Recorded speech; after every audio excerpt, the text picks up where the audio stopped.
Assalamualaikum warahmatullahi wabarakatuh. Bertemu lagi dengan saya di pembahasan tentang mata kuliah informatika, di mana pada video kali ini kita akan melanjutkan pembahasan kita terkait dengan kerentanan keamanan ya, atau security vulnerabilities, di mana sebelumnya kita sudah membahas tentang apa itu kerentanan, kemudian apa itu CVE ya, Common Vulnerability and Exposure, kemudian beserta skor CVSS-nya.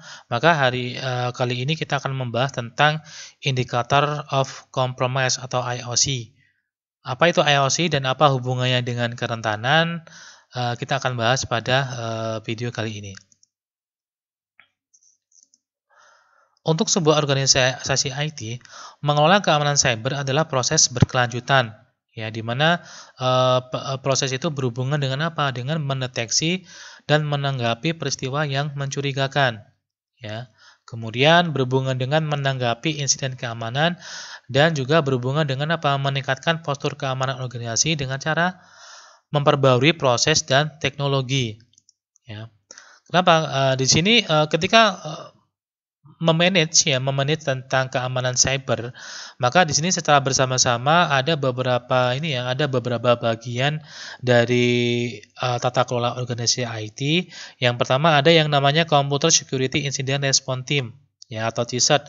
Ini biasanya berhubungan apa? Dengan tim yang mempunyai tugas untuk apa? Untuk melakukan respon ketika ada insiden yang berhubungan dengan computer security, ya. Kemudian ada juga yang namanya SOC ya, atau Security Operation Center. Itu biasanya adalah orang-orang yang tugasnya adalah memonitoring dan memanage terkait dengan security yang ada di dalam sebuah perusahaan atau organisasi.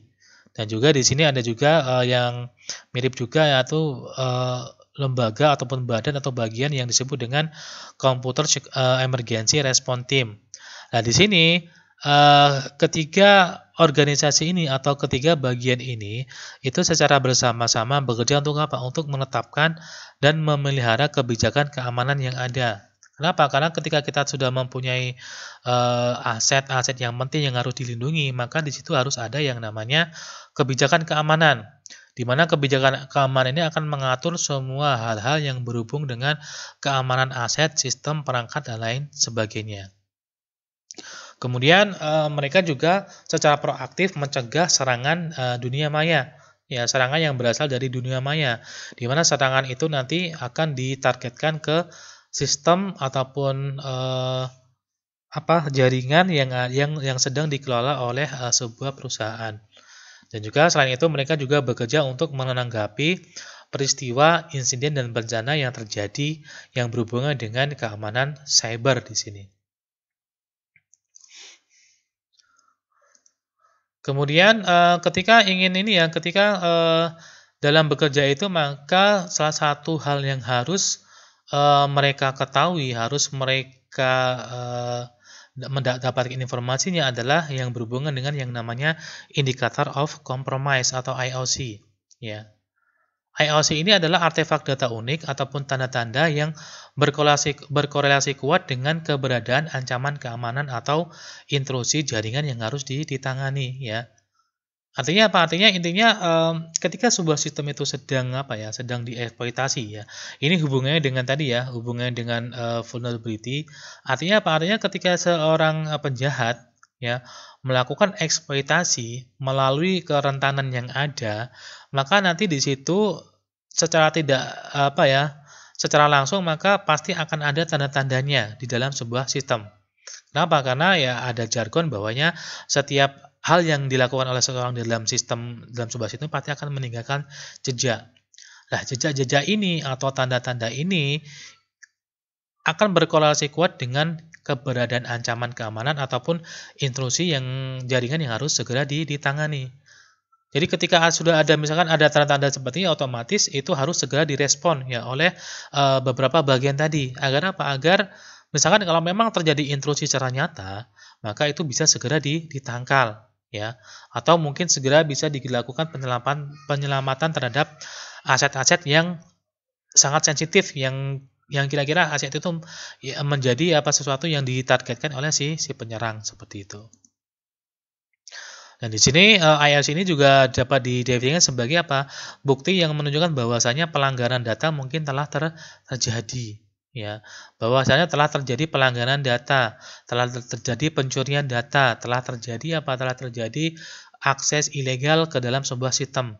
Nah, tanda-tanda itu ketika sudah diketahui maka harus Harus segera direspon, ya, harus segera ditangani, ya, agar tidak terjadi kerugian yang lebih besar kalau memang di situ sudah terjadi pencurian data. Nah, proses pencarian dan penemuan yang terkait dengan IOC ini adalah komponen utama dari tanggung jawab dari information security dan semua profesional keamanan komputer di organisasi TI. Ya, jadi pencarian dan penemuan dari IOC ini itu adalah komponen utama dari tanggung jawab information security atau orang-orang yang berhubungan dengan IT di dalam sebuah organisasi. Ya, kenapa? Karena ya proses dan penemuan ini harus dilakukan setiap saat. Ya, takutnya Takutnya kalau misalkan ada satu waktu tidak dilakukan pencarian, ternyata di situ telah terjadi intrusi ke dalam sistem, maka bisa jadi data-data yang ada itu ya berhasil dicuri oleh si penyerang, ya, sebelum bisa ditangkal oleh tim SOC-nya misalkan seperti itu. Sehingga di sini ketika berhubungan dengan IOC ini, organisasi TI harus mengembangkan kemampuan untuk mengenali IOC ya ketika mereka muncul di dalam jaringan. Jadi organisasi TI itu harus mampu untuk mengenali IOC sehingga ketika muncul bisa langsung ditangani. Kemudian selain itu juga harus menerapkan rencana tanggapan insiden yang efektif untuk memberantas ancaman dan memulihkan sistem yang terkena dampak. Nah, di sini ada beberapa contoh jenis dari IOC, ya. Jadi IOC ini adalah IOC yang secara umum memang bisa menandakan bahwasanya ketika muncul hal ini bisa jadi itu adalah salah satu tanda terjadi yang namanya serangan ataupun intrusi ke dalam sistem atau jaringan, ya. Yang pertama adalah unusual outbound network traffic, ya. Lalu lintas jaringan yang tidak biasa itu dapat terdeteksi saat penyusup mencoba mengekstrak data dari jaringan Anda atau saat sistem yang disusupi menyampaikan informasi ke server command and control milik penyerang. Artinya apa? Artinya ketika ada traffic jaringan yang tidak biasa, ya, maka itu bisa jadi salah satu tanda bahwasanya telah terjadi penyusupan di sini.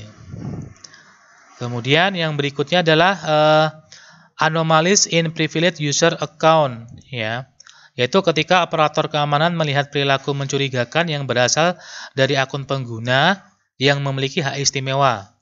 Itu bisa menjadi bukti serangan internal atau eksternal pada sistem dan data organisasi. Artinya apa? Ya, artinya di sini ketika ada anomali mencurigakan atau perilaku mencurigakan dari akun pengguna yang memiliki hak istimewa, maka itu bisa jadi itu menjadi salah satu bukti bahwa telah terjadi serangan, ya. Sehingga ketika terjadi seperti itu ya harus segera dicek dan ditangani. Kemudian IOC yang berikutnya adalah suspicious registry change, ya. Yaitu ketika penyerang dunia maya menginjeksi malware ke sistem Anda, kode berbahaya dapat membuat kekacauan dengan membuat perubahan pada registry dan file sistem, ya. Sehingga ketika terjadi seperti itu ya harus segera dicek dan ditangani. Kemudian IOC yang berikutnya adalah Indicator of Distributed Denials of Service atau DDoS attacks, ya. Serangan DDoS ini terjadi ketika aktor jahat mencoba mematikan layanan dengan membanjiri dengan lalu lintas dan permintaan dari jaringan mesin yang dikendalikan, yang sering disebut dengan botnet, ya. Dan tanda dan gejalanya dari DDoS ini itu dapat mencakup misalkan lalu lintas jaringan yang lambat, ataupun kinerja yang buruk, penggunaan prosesor yang berlebihan, dan seringkali terjadi kegagalan layanan, ya. Jadi ketika ada indikasi-indikasi seperti ini, kemungkinan telah terjadi serangan DDoS, ya. Kemudian IOC yang berikutnya adalah increase in database read volume, ya. Sebagian besar organisasi sekarang ini menyimpan data paling rahasia dan pribadi mereka ke dalam format basis data.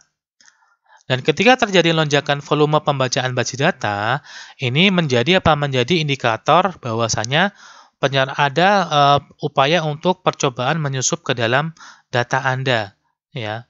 Misalkan biasanya volume bacanya cuma sekian, tapi ternyata pada satu saat jumlahnya meningkat, maka ini bisa jadi menjadi indikator bahwasanya ada penyerang yang ingin mencoba menyusup ke dalam database sistem yang ada di situ. Kemudian ISO yang berikutnya adalah HTML response size, ya. Yaitu berupa apa? Ukuran respon HTML yang sangat besar dapat berarti bahwasanya sebagian besar data telah disadap oleh penyerang, ya. Kemudian ada juga yang disebut dengan geographic irregularities, ya. Yaitu ketidakteraturan geografis dalam proses login, ya, dan pola akses dapat memberikan bukti bahwasanya penyerang sedang membuat jalur dari jarak jauh. Misalkan apa? Misalkan ternyata berupa lalu lintas antar negara di mana sebuah perusahaan tidak memiliki tujuan bisnis atau perwakilan cabang di negara tersebut, ya. Biasanya tidak terdapat akses dari negara X, tapi kenapa kok pada satu saat banyak sekali akses dari negara tersebut. Nah, itu bisa jadi sudah terjadi proses untuk apa? Untuk penyusupan, ya, seperti ini. Kemudian ada juga IOC yang disebut dengan login red flags, ya. Yaitu berupa penyimpangan dan kegagalan login dapat memberikan petunjuk yang sangat baik tentang jaringan dan sistem yang diperiksa oleh si penyerang. Artinya apa? Artinya di sini bisa jadi ketika ada notifikasi ataupun log yang berupa kegagalan login, itu bisa jadi menjadi indikator bahwasanya ada penyerang yang ingin masuk ke dalam sistem dengan menggunakan apa? Dengan menggunakan proses login, ya, di situ. Dan di sini selain itu ada juga beberapa IOC yang bisa digunakan sebagai informasi terkait dengan indikasi-indikasi yang mungkin terjadi ketika ada percobaan untuk memasuki sistem, ya, secara tidak sah, ya. Misalkan ada ketidaksesuaian antara port yang digunakan dengan aplikasi yang ada pada traffic jaringan, ya. Misalkan harusnya SSH itu menggunakan port sekian, tapi ternyata ketika dicek portnya kok berbeda. Nah, itu bisa jadi bisa menjadi kecurigaan tersendiri, ya. Kemudian ada request DNS yang tidak biasa, ya. Kemudian ada patching sistem yang tidak dibutuhkan. Harusnya patchingnya sudah selesai, kenapa kok ada permintaan patching lagi, ya. Itu bisa dicurigai atau ditengahi sebagai indikasi dari penyusupan di sini. Kemudian terjadi perubahan profil pada perangkat mobile, ya. Kemudian adalah data-data yang salah tempat, kemudian ada traffic website yang di mana traffic itu tidak seperti perilaku orang manusia, ya. Karena bisa jadi itu perilakunya berupa apa? Berasal dari kayak botnet tadi, ya, atau serangan-serangan dari mesin-mesin komputer zombie dan seterusnya seperti itu.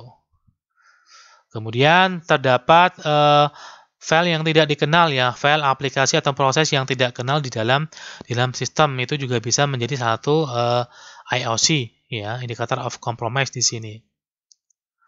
Terus kemudian ada permintaan yang sangat besar terhadap sebuah file, itu juga menjadi salah satu bentuk dari IOC di sini. Oke, jadi itu penjelasan di video ini terkait dengan indicator of compromise dan hubungannya dengan vulnerability. Jadi dari beberapa video ini kita sudah mengetahui hubungan antara threat, kemudian vulnerability, kemudian apa itu exploit, dan apa itu CVE dan indicator of compromise, ya. Jadi kalau bisa kita simpulkan, kita tarik hubungan antara ini, jadi artinya apa? Artinya sebuah kerentanan dalam sistem itu bisa apa? Bisa dieksploitasi oleh seseorang dengan apa? Dengan menggunakan tools yang disebut dengan exploit, ya. Selain itu juga menggunakan teknik dari beberapa threat ataupun ancaman yang bisa digunakan, ya. Nah, di sini untuk mengetahui kerentanan-kerentanan apa saja yang sudah ada, maka kita bisa menggunakan informasi-informasi yang terdapat dalam CVE, ya, di bagian Common Vulnerability and Exposure. Itu bisa kita akses secara online. Di situ sudah tersedia informasi-informasi yang sangat berguna terkait dengan kerentanan-kerentanan yang ada. Nah, di sini kemudian dengan kita mengetahui informasi yang berhubungan dengan indicator of compromise, maka kita bisa ataupun setiap bagian ataupun setiap unit ataupun setiap orang individu yang petugas yang berhubungan dengan keamanan sistem, maka ketika mereka mengetahui terkait dengan indikator of compromise ini, maka mereka bisa berjaga-jaga ataupun mereka bisa mengecek ketika terjadi salah satu bentuk serangan ataupun aktivitas mencurigakan yang itu mengerucut ke indikator of compromise, maka bisa jadi saat itu sedang terjadi eksploitasi, ya, eksploitasi dari si penyerang. Maka apa yang harus dilakukan oleh si orang-orang yang ada dalam misalkan di SOC, ya, Security Center Operation Center itu, maka yang harus mereka lakukan adalah langsung mencari tahu dan kemudian menangani sedini mungkin, ya, agar proses eksploitasi itu bisa ditangkal, ya, ataupun ketika sudah terjadi, ya, bisa untuk meminimalisir kerugian yang didapatkan seperti itu. Kemudian setelah berhasil, misalkan baru kemudian mencari kira-kira eksploitasi dari penyerang itu melalui kerentanan yang mana. Itu harus dicari. Ketika sudah diketahui kerentanan yang ada dalam sebuah sistem, maka harus segera diperbaiki, ya, agar tidak terjadi eksploitasi lagi di masa-masa berikutnya. Oke, itu sedikit dari saya. Semoga bermanfaat. Kurang lebihnya saya mohon maaf. Terima kasih. Wassalamualaikum warahmatullahi wabarakatuh.